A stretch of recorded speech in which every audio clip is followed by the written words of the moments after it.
अस्सलाम वालेकुम भाई। मेरे 3 बच्चे ने। मेरा नाम सिबगा, मैं बेवा है। ਤੁਹਾਡੀ ਤਰਫੋਂ ਮੈਨੂੰ 10,000 ਰੁਪਇਆ ਪਹੁੰਚ ਗਿਆ ਹੈ। ਵੈਸੇ ਜਿਹੜਾ ਭੈਣ ਭਰਾ ਭੇਜਦਾ, ਅੱਲਾਹ ਤਾਲਾ ਉਹਨਾਂ ਨੂੰ ਸਿਹਤ ਤੰਦਰੁਸਤੀ ਦੇ, ਉਹਨਾਂ ਦੇ ਕਾਰੋਬਾਰ 'ਚ ਬਰਕਤ ਕਰੇ।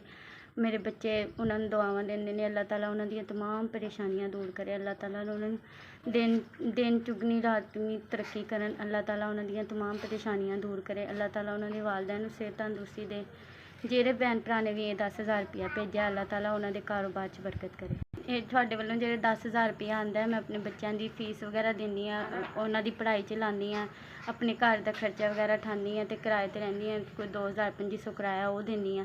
ਅੱਲਾਹ ਤਾਲਾ ਤੁਹਾਡੀ तमाम ਪਰੇਸ਼ਾਨੀਆਂ ਦੂਰ ਕਰੇ। ਤੁਸੀਂ ਮੇਰੇ ਅਤੇ ਮੇਰੇ ਬੱਚਿਆਂ 'ਤੇ ਹੱਥ ਰੱਖਿਆ। ਅੱਲਾਹ ਤਾਲਾ ਤੁਹਾਨੂੰ ਹਮੇਸ਼ਾ ਤੁਹਾਨੂੰ ਬਹੁਤਾ ਦੇ, ਤੁਹਾਡੇ ਕਾਰੋਬਾਰ 'ਚ ਬਰਕਤ ਪਾਏ, ਤੁਹਾਨੂੰ तमाम ਪਰੇਸ਼ਾਨੀਆਂ ਤੋਂ ਦੂਰ ਰੱਖੇ।